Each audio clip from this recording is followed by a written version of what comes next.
নমস্কার বন্ধুরা, অনিমার পাঁচবিশুলিতে আপনাদের স্বাগত। আমি আজকে চলে এলাম ধনেপাতার চাটনি বানাতে। তো দেখতে থাকুন। প্রথমে আমি একটা মিক্সিং বোল নিয়েছি। এই বোলেতে ধনেপাতা, কিছুটা ধনেপাতা নিয়ে নেব।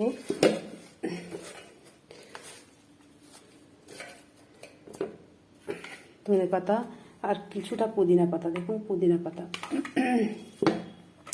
আর আদা, রসুন আর কাঁচা লঙ্কা, এগুলো সবই আমি নিয়ে নেবো। এতে পেস্ট করে নেব, দিয়ে সবগুলো দিয়ে পেস্ট করে নেব।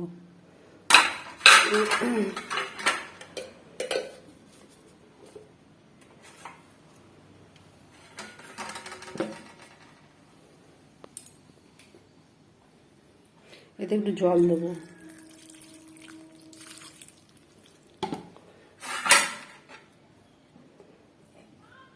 তারপর আমি পেস্ট করে নিয়ে আসছি। বন্ধুরা, আমি পেস্ট করে নিয়ে আসছি।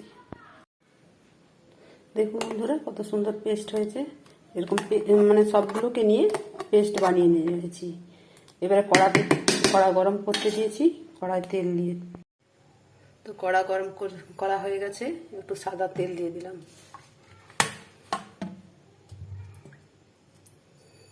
গরম হলে ওটা ঢেলে দেবো। এটাতে আর কিছু দেবো না, শুধু তেল, কোনো ফোড়ন না।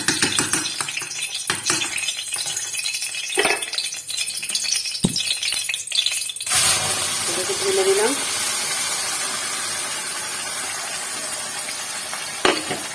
এবারে নুন দেবো, নর্মাল নুন, যে খাবার নুনটা 1 চামচ দিলাম। বিট নুন দিলাম।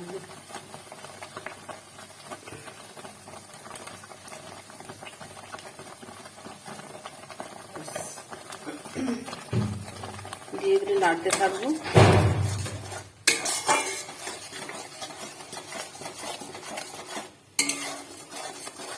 দিয়ে তেঁতুলগুলো দেবো। আমি তেঁতুল ভিজিয়ে রেখেছি বন্ধুরা, তেঁতুলের পাল্পটা দিয়ে দেবো।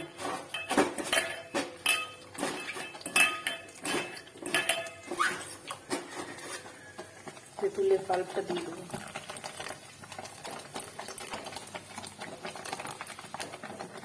ব্যাস, দিয়ে এবারে নাড়তে থাকবো। দিয়ে এটা হয়ে গেলে চিনি দেবো, পরে দেখা। বন্ধুরা, চিনিটা দিয়ে দিচ্ছি। চিনিটা দিয়ে দিলাম। দেখুন বন্ধুরা, ধনেপাতার চাটনি হয়ে গেছে। এবারে নামিয়ে নেব।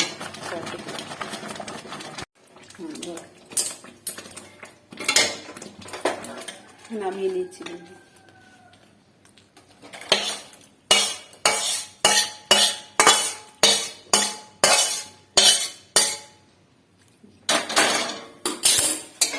ধনেপাতার চাটনি একদম রেডি। সার্ভ হয়ে গেছে আমার ধনেপাতার চাটনি।